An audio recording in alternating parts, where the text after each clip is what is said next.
اهلا بيكم في حلقه جديده من اومنيفيرس ووتشر. النهارده هنتكلم على شخصيه قويه جدا في عالم مارفل، وهو ابوكاليبس. ناخد فكره عنه وعن قدراته في الكوميكس. ابوكاليبس هو شخصيه تبع مارفل كوميكس. اول ظهور ليه في الكوميكس كان في شهر يوليو سنه 1985. الكلام ده كان في العدد رقم 17 من سلسله الكوميكس مارفل جرافيك نوفل على ايد الكاتبه لويز سايمونسون. هو سوبر فيلن، اسمه الحقيقي هو ان صباح النور. مارفل قالت ان دي ترجمه الجمله بالعربي معناها ذا فيرست وان او اول واحد. بعد كده قالوا لا، الترجمه دي غلط، دي ترجمه الجمله تانية بالعربي معناها ذا سيفل لايتس، وان هي مش صباح النور، لا ده 7 نور. بغض النظر الهري ده كان صح ولا غلط، الموضوع ده عمل لهم مشكله تانية، ان اصلا مصر من 5000 سنه ما كانتش بتتكلم عربي. هو مش اول ميوتنت، في الواقع في ميوتنتس كتير جدا قبله. يعني في ميوتنتس فضائيين من اكتر من 5 مليار سنة. هو حتى مش اول ميوتنت على كوكب الارض، انت عندك ميوتنتس من اكتر من مليون سنة، زي الهوست بتاعت الفينيكس فاير هير. عندك كمان فوريفر مان، وعندك سيلين اللي اتولدت من 17 ألف سنة. هو أول واحد في الجيل التاني للميوتنتس، اتولد في مصر من 5000 سنة جنب وادي الملوك. اتولد ببشرة رمادية وبخطوط زرقاء على وشه وشفايفه. الموضوع ده بيخوف عشيرته منه، فبيسيبوه للصحراء عشان يموت. بعد كده بنشوف ان في مجموعة من الغزاة الرحالة بيقتلوا قبيلته وبيلاقوه. قائد المجموعة دي اللي بيبقى اسمه بعل الرمال القرمزية بيميز القوة في الطفل ده، فبياخده بيربيه وبيسميه ان صباح النور. الطفل لما بيكبر بيبقى أقوى وأذكى من الناس اللي حواليه. بعد كده بنشوف إن الجميع بيبقى خايف منه وبيكرهه باستثناء بعل. نور بيبقى مؤمن بمبدأ القبيلة اللي هو البقاء للأقوى. بعد كده كانج بيجي مصر وبيبقى الفرعون راماتوت. نور لما بيبقى عنده 17 سنة بيعرف يتغلب على 3 محاربين مسلحين. بعد كده بنشوف إن بعل بيقول له على فكرة الفرعون راماتوت ده مش إله زي ما باقي الناس فاكرة، ده جه مصر باستخدام سفينة زمنية، بياخدوا بيروحوا كهف مقدس وبينهار فوقهم. بعد أسبوع من التجول من غير أكل أو شرب بيلاقوا سفينة كانج الزمنية. بعل بيعرف نور إن في نبوءات توقعت ظهوره، وإن هو مقدر ليه إن هو ينتصر ويتغلب على راماتوت. بعل بيموت، نور بيعيش بسبب طبيعة جسمه الميوتنت. وبعد 4 أسابيع بينجح في التحرر وبيلاقيه وزير لكانج. الوزير ده بيخليه عبد عنده.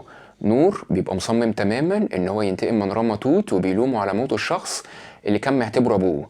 هو بعد كده قدراته الميوتنت ابتدت تظهر، بيسمي نفسه ابوكاليبس. بعد كده بينجو من محاولة اغتيال.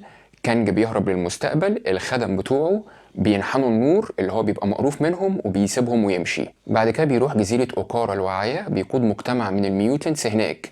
بيتجوز واحدة اسمها جينيسيس، بيخلف منها 4 عيال، ولدين وبنتين، بيكونوا أول هورسمان.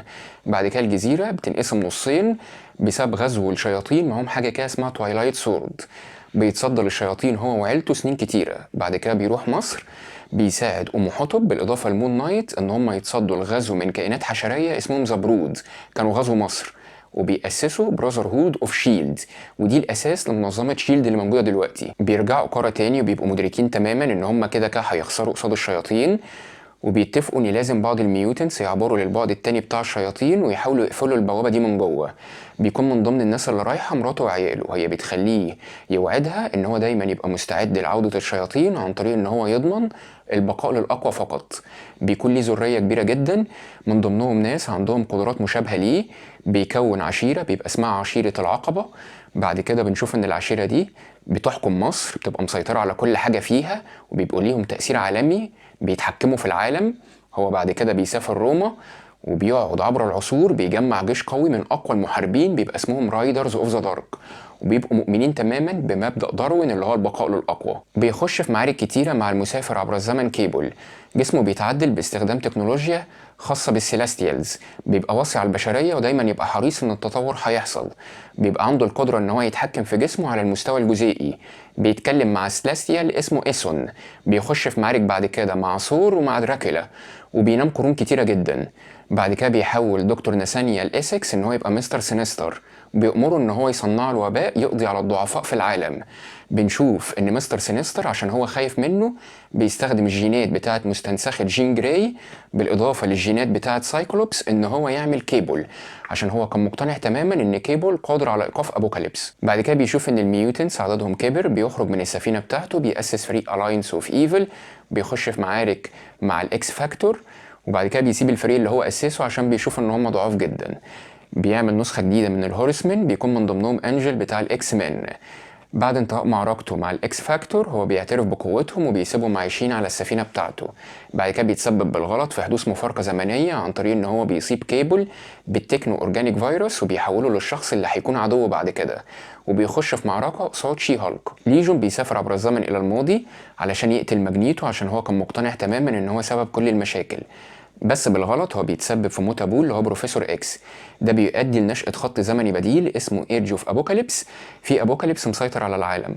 بغض النظر عن الخط الزمني ده، احنا برضو بنشوف ان ابوكاليبس دخل في معركة قصاد ايكاريس وانتصر عليه، وكان عايز يخلي نيد جراي هو الهوست بتاعه، بيفشل، جسمه بيتدمر، بيرجع تاني بعد قصة ام دي، شكله بيكون متغير، بيقول ان هو المنقذ بتاع جنس الميوتنتس، بيكون عايز يبيد البشرية باستثناء 10% عشان يكونوا قد الميوتنتس، بس الاكس من بيتغلبوا عليه، هو بيموت وبيرجع تاني على شكل طفل ما عندوش ذكريات. بيموت تاني بعد كده بيتم استنساخه، النسخة دي بيبقى اسمها ايفن صباح النور.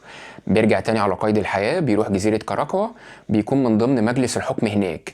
بعد كده بيروح للبعد اللي فيه مراته وعياله وبيعيش معاهم. دايما الهورسمن بتوعه بيكون اساميهم كالتالي: الطاعون، الحرب، المجاعة، والموت. الفرق ما بينه وما بين ماجنيتو ان ماجنيتو مؤمن تماما ان الميوتنس هم المستقبل، هم الخطوة الجديدة للتطور، لذا هو عايز ينقذ جميع الميوتنس. ابوكاليبس شايف ان البقاء للاقوى فقط، بغض النظر انت كنت ميوتنت ولا لا، لذا هو ممكن يختار حياة وبقاء هالك على حساب ميوتنت لو كان ضعيف. احنا دلوقتي ممكن نتكلم على قدراته. هي قدراته هو اكسترنال، والاكسترنالز دول خالدين، لذا هو لما بيموت مش بيطول، بيرجع تاني.